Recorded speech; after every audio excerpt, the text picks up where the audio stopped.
Izinkan saya dulu menyampaikan bahwa yang ditanyakan Okta itu sebetulnya Okta sedang bicara tentang keputusan Ketua Ombudsman Republik Indonesia nomor 418/2023 Ya. tentang hasil penilaian kepatuhan penyelenggaraan pelayanan publik tahun 2023.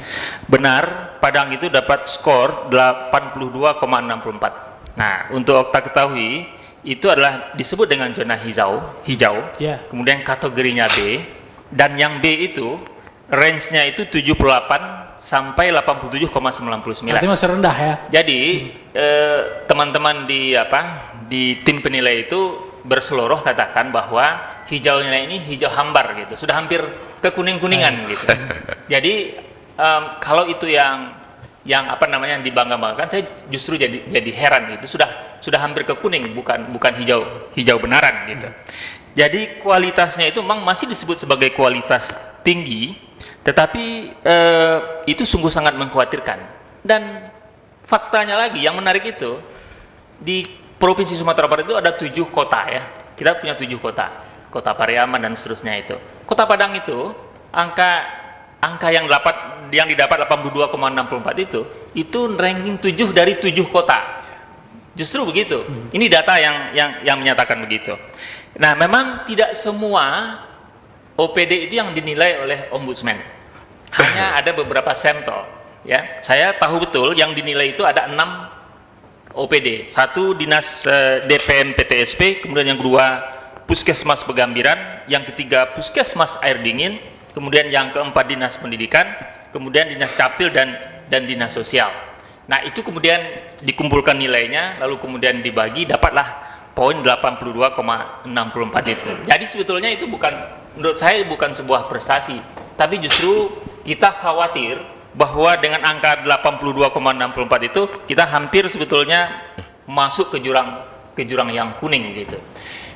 Nah, itu sebetulnya ketemu juga dengan apa yang dilakukan oleh Minggu Kamal Center. Minggu Kamal Center itu, Okta, dari bulan Mei tahun 2023 itu sampai sekarang, ya, itu sudah mengumpulkan laporan masyarakat itu 211 banyaknya. Kemudian dari semua laporan yang ada itu, ya, yang masuk ke pemerintah, yang masuk ke Minggu Kamal Center, kemudian Minggu Kamal Center meneruskan ke pemerintah, yang direspon itu hanya 45. Dan kalau kita lihat persentasenya sungguh sangat rendah, hanya 22%. Jadi sebetulnya apa yang nilai yang didapatkan oleh pemerintah Kota Padang dari Ombudsman, kemudian juga dari Menpan RB itu ketemu bahwa ada persoalan pelayanan publik, kemudian pemerintah Kota Padang, semua instansi-instansi yang ada di bawah itu tidak respon terhadap apa yang dilaporkan oleh masyarakat, yang itu terungkap di data Minggu Kamal Center. Artinya data atau predikat yang diterima tadi tidak bisa berbangga diri ya Pak Miko ya? Enggak, justru enggak bangga, kita justru khawatir karena sudah hampir kuning. Baik. Jadi hijaunya itu hijau hambar, bukan hijau yang pekat gitu. Baik. Artinya memang tidak sejalan berarti ya dengan pelayanan publik yang ada saat ini? Iya, jadi Di bawah itu atau di atas itu Pak Miko? Jadi penilaian ini sebetulnya ketemu dengan apa yang terjadi di lapangan. Ya. Itu dibenarkan oleh data Minggu Kamal Center bahwa hanya sekitar 22% saja ketika rakyat yang mengeluhkan layanan publik, ketika rakyat mengeluhkan terganggunya fasilitas umum, karena saya juga penting menyatakan ya, menjelaskan sedikit bahwa yang disebut dengan pelayanan publik itu ada 3. Satu, layanan publik barang, kemudian yang kedua layanan publik jasa, kemudian yang ketiga layanan publik administratif. Nah, Minggu Kamal Center itu ambil di sektor barang, jalan yang rusak, trotoar yang terkelupas, trotoar yang diokupasi oleh pedagang kaki lima dan seterusnya. Nah, itu semua adalah layanan publik. Jadi angka 80 berapa tadi? 2. Angka 82,64 itu ketemu bahwa sebetulnya pemerintah Kota Padang itu tidaklah pemerintah yang responsif, yang merespon dengan cepat apa yang dikeluhkan oleh masyarakat terhadap layanan umum. Baik. Bagaimana hubungan antara pelayanan publik yang baik dengan duit yang harus dihadirkan untuk hal itu Pak Miko? Apakah memang sejalan, berbanding lurus atau tidak Pak Miko?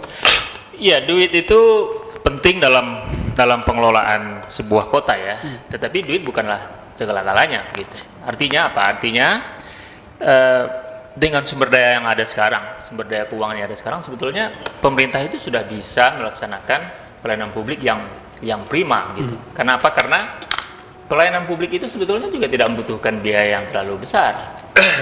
Misalnya yang selama ini dilaporkan oleh masyarakat ke Miko Kamal Center itu, ada pedagang kaki lima yang mengokupasi, mengambil hak orang lain. Itu kan nggak butuh duit sebetulnya. Tinggal didatangkan Satpol PP, kemudian dilakukan pembinaan. Kalau pembinaan tidak bisa lakukan penegakan hukum. Itu sebetulnya bukan bicara tentang uang. Oke. Jadi itu sebetulnya adalah bicara tentang bagaimana keinginan dari seorang kepala daerah, bagaimana keinginan dari seorang pemimpin daerah itu untuk membereskan pelayanan publik atau gangguan-gangguan terhadap fasilitas umum yang ada. Jadi tadi saya sudah katakan bahwa memang duit itu penting, tetapi duit bukanlah segala-galanya. Saya sepakat saja dengan apa yang disampaikan oleh Pak Al-Kudri itu, bahwa seorang wali kota juga harus pintar cari uang, ya. Dan itu sebetulnya bidang yang kita bicarakan itu bidang ekonomi sebetulnya. Hari ini karena kita diajak bicara tentang tata kelola pemerintahan dan pelayanan publik, maka saya memang memfokuskan diri, membatasi diri untuk bicara tentang tata kelola pemerintahan dan pelayanan. Dalam tata kelola pemerintahan itu kemudian juga ada hubungan dengan pelayanan publik, itu dikenal ada namanya prinsip tarif. T itu transparansi, kemudian A itu accountability, kemudian R-nya itu responsif, kemudian I-nya independen, kemudian F-nya itu fairness. Nah, sebetulnya malam ini kita sedang bicara tentang responsif. Nah, jawaban dari pertanyaan Bu Rozi itu adalah bagaimana memekatkan hijau yang hambar itu menjadi hijau pekat itu. Semua yang bertanggung jawab di pemerintahan itu harus responsif terhadap keluhan-keluhan dari masyarakat. Soal responsif itu ada dua sebetulnya paling tidak yang harus dilakukan. Yang pertama adalah membuat sistem yang benar, sistem yang tepat. Apakah sistemnya sekarang itu kita bicara tentang IT dan seterusnya, terserah. Kemudian yang kedua adalah soal responsif itu juga kita bicara tentang orang yang melayani itu. Persoalan kita selama ini adalah orang-orang yang melayani, yang berada di frontliner itu tidak menjalankan pekerjaannya dengan baik. Itu laporan ke Miko Kamal Center itu membuktikan itu hanya 45 dari 211 laporan yang direspon. Ini bukan persoalan apakah laporan itu mau diselesaikan dalam waktu yang cepat hari itu juga ketika dilaporkan melalui Miko Kamal Center, bukan. Tapi adalah soal responsif. Kami tahu, masyarakat tahu, Miko Kamal Center tahu bahwa hari ini dilaporkan ada jalan yang berlubang, mungkin pada hari ini tidak bisa diperbaiki. Tetapi harus direspon. Disampaikan bahwa terima kasih sudah memberikan laporan bahwa ada jalan yang berlubang, tetapi kita tidak punya anggaran pada tahun ini. Mungkin tahun depan kami anggarkan, atau 2 tahun yang akan datang kami anggarkan, 3 tahun, 4 tahun, dan seterusnya. Disitulah harusnya kehadiran pemerintah. Itu yang disebut dengan prinsip responsif. Kami, maksud saya dan tim itu sudah sampai pada kesepakatan bahwa kota ke depan itu mesti kita rumuskan sebagai kota layak huni gitu. Dan apa yang disampaikan oleh Firdaus tadi itu sebetulnya adalah sebuah kegelisahan, saya sebutnya sebuah kegaligamanan, bahwa kota kita ini tidak layak huni. Bicara tentang PKL yang mengokupasi trotoar itu adalah gambaran betapa tidak layak huninya kita.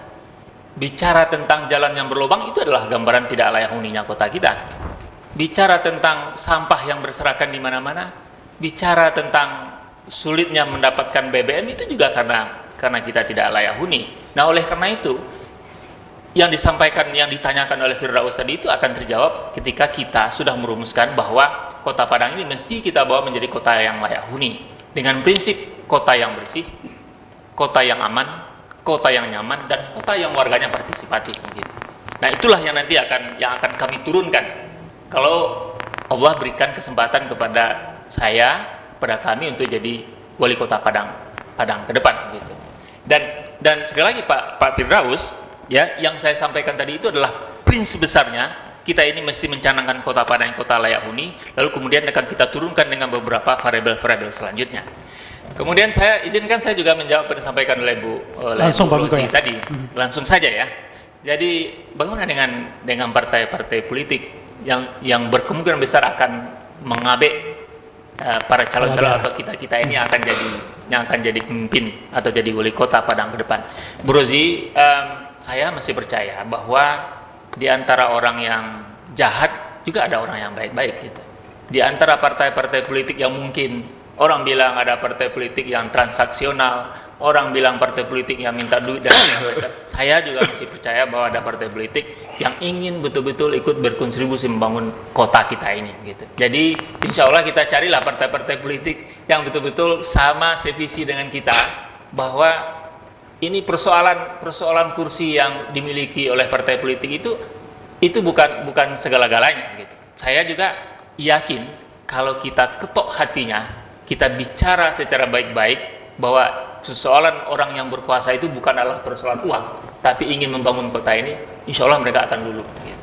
Jadi saya masih semangat, masih optimis saya bahwa perubahan itu akan terjadi, insya Allah. Tata kelola itu sangat sederhana sebetulnya, yaitu memberikan hak rakyat secara profesional kepada rakyat itu sendiri begitu. Jadi tata kelola bukan untuk pemimpin, bukan untuk orang-orang yang punya jabatan, tetapi negeri ini, kota ini dikelola untuk memberikan kemaslahatan kepada umatnya. Nah, oleh karena itu, yang paling penting itu dalam menata kelola itu, kami sudah merumuskan bahwa kota ini harus menjadi kota yang bersih, maka perlu ditata secara profesional. Kota ini mesti menjadi kota yang aman, ditata kelola juga secara profesional. Kemudian kota ini mesti menjadi kota yang nyaman, dan kemudian yang terakhir itu adalah warga kota ini mesti menjadi warga kota yang partisipatif, yang ikut serta berkontribusi di kotanya untuk kebaikan bersama. Itulah yang harus dilakukan.